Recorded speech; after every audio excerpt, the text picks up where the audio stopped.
Uma trilogia. O que vocês acham sobre as trilogias do terror? Normalmente o terceiro filme de uma franquia sempre busca inovar, né? Principalmente o segundo foi mais do mesmo. E às vezes dá até certo, como foi em A Hora do Pesadelo 3, Guerreiro dos Sonhos, um bom filme que conseguiu inovar realmente a fórmula da Hora do Pesadelo, apesar de que o que veio depois não foi tão bom. Mas às vezes dá muito errado, como em Halloween 3, que porcaria foi essa? E na franquia Doce Vingança, o terceiro filme resolveu se aprofundar mais na história da Jennifer, do primeiro filme, e como ela lidou com todo esse trauma. E bom, para saber mais sobre, me acompanha com Doce Vingança 3, A Vingança é Minha.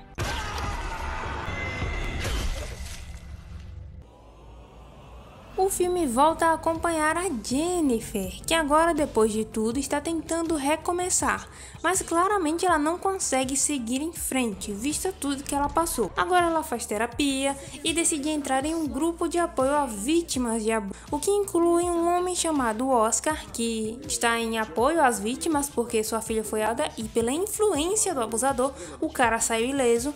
Então a menina acabou tirando a sua própria vida pela pressão que ela sofreu por ser chamada de mentirosa e de outras coisas mais fortes ainda. E além dele, outra que tem bastante destaque é a Marla, que foi espancada pelo seu namorado, além de uma garotinha que constantemente abusa pelo seu padrasto. Então, após fazer amizade, entre aspas, com esse grupo e ouvir seus relatos de como a lei não puniu de fato os agressores, a Jennifer começa a sair com essa Marla e punir alguns desses agressores. Elas começam ali como se fosse um tipo de justiceiras, né? São justiceiras agora desses agressores, dessas vítimas. Só que como a gente já sabe, né, do histórico da Jennifer com esses agressores, a gente já imagina que ela já vai começar metendo louco e matando todo mundo. Só que elas aqui com a Marla, ela começa um pouquinho mais, uma coisa mais leve, entende? Dando sustos, como é o caso do padrasto, que elas dão meio que um susto ameaçando ele, o que parece ter tido efeito.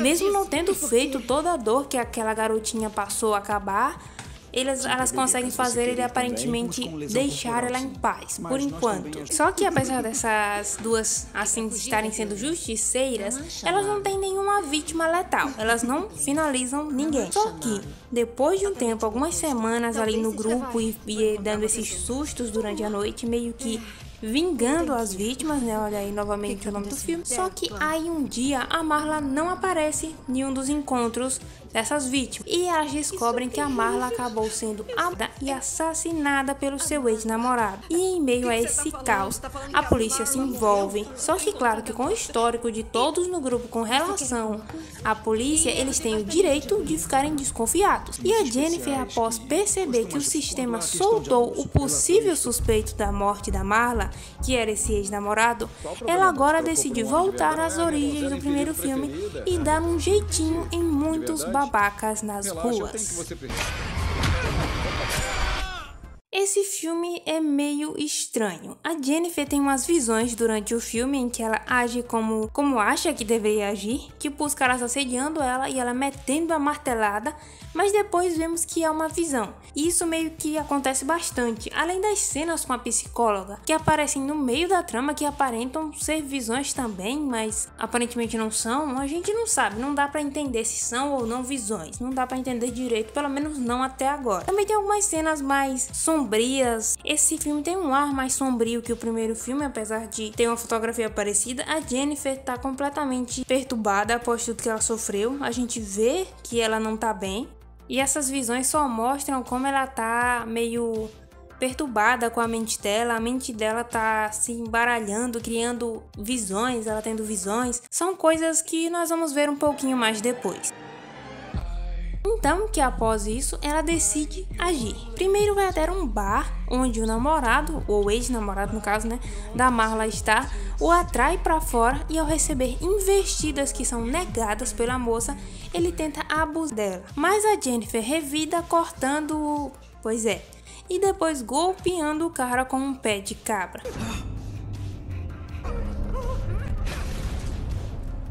E agora a Jennifer decide continuar se vingando dos abusadores, agora com o padrasto daquela mocinha do início do filme, que ela atrai facilmente para um lugar bem distante, por sinal. Não é tipo assim, a gente acha ótimo que ele se atrai facilmente, mas vemos que cara burro, né? E após uma diquinha, né, que o Oscar deu ali no grupo que ela tava, Ele devia ter violado com um cano de metal. ela sabe perfeitamente o que deve fazer com esse padrasto aí. Amarra o cara, que parece um pouco com o xerife do primeiro filme, e tem até um destino parecido, com um cano enfiado lá mesmo onde vocês estão pensando, até ele falecer. E então, com os casos claramente ligados a esse grupo de apoio, a polícia inicialmente suspeita do Oscar e a Jennifer tenta ajudá-lo por enquanto. E aqui tem diálogo que tem uma carga emocional muito grande. Esse filme não é bem assim um filme focado em diálogos e tal, mas esse diálogo aqui é um diálogo muito interessante. E após essa conversa, a Jennifer vai atrás desse abusador. No caso do abusador da filha do Oscar, né? Que abusou a menina e fez ela cometer suicídio. Só que a Jennifer não consegue lidar diretamente com o cara. Então o que ela faz? Ela faz a polícia ir até o local e ver que ele tá tentando abusar dela. Só que como ele vai pra cima da polícia, a polícia acaba finalizando o cara. Vai se fuder! Então que por conta dos assassinatos, eles ligam a Jennifer a tudo, mas antes que possam prendê-la, o Oscar aparece com os pulsos cortados e confessando todos os assassinatos, libertando assim a Jennifer, fazendo ela se mostrar inocente, e o Oscar seria o culpado, ele falecendo e ainda como culpado. Mas a Jennifer não desiste, continua com a sua missão, mas acaba sendo presa em flagrante pela polícia tentando acabar com mais um desses imbecis. E agora, na prisão, sob cuidados da psicóloga ou psiquiatra, vemos a Jennifer, que é atacada por duas presidiárias, e ela finaliza as duas mulheres. Sua terapeuta sai do escritório para tentar acalmar a briga e a Jennifer brutalmente apunhala ela até a morte. Só que ela se vira e é revelado que toda aquela cena tava na sua cabeça. E aí a gente fica sem entender, tipo, o filme todo foi na cabeça dela, todo esse reencontro, toda essa história, ela foi presa após o primeiro filme? Ou foi presa depois de cometer esses atos? O filme em si, ele não especifica. Eu creio que ela realmente cometeu todos esses atos e foi presa após isso. Mas também podemos interpretar como se ela já estivesse presa desde o início e aquilo tudo eram visões da mente dela, que ela estava criando ali na prisão. Porque nós vemos que quando ela tem essas conversas com a psicóloga, ela tá de fato com um lençol cobrindo o corpo. Talvez ela só estivesse ali com o uniforme da prisão, ou quando ela não está, é apenas uma roupa que elas usam por baixo. Não dá pra ter certeza. Bom, mas esse filme chegou como uma novidade, né? Afinal, os dois primeiros tinham uma fórmula a seguir e seguiram à risca, aumentando mais aqui ou ali. Já o terceiro filme resolveu dar uma inovada, quase uma trama slasher da Jennifer perseguindo e dando aquela finalizada nesses imbecis, com um ar até bem sobrenatural. E além disso, temos uma trama de como ela lidou com toda essa dor que ela sofreu, que eu não vou entrar em detalhes, apenas dizer que vemos que a personagem mudou seu jeito de viver após tudo isso, e dá pra notar isso até nos trejeitos da atriz. Tecnicamente falando, eu acho que esse filme é inferior ao primeiro, mas que ele é talvez pra mim um pouco melhor que o segundo, mesmo com essas visões que incomodam um pouco pela repetição.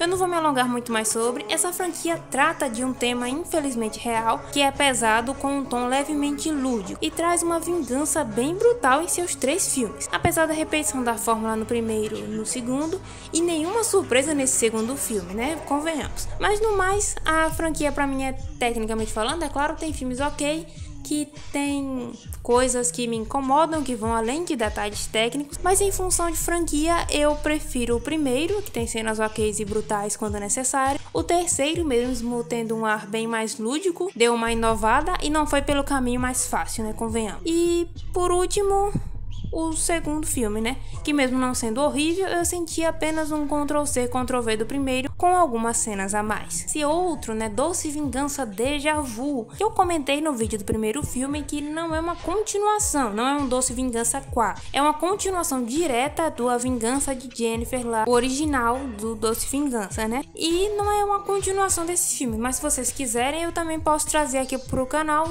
deixem aqui nos comentários, tudo bem? Bom, por esse vídeo é isso, muito obrigada pela atenção e paciência de sempre, até a próxima e tchau!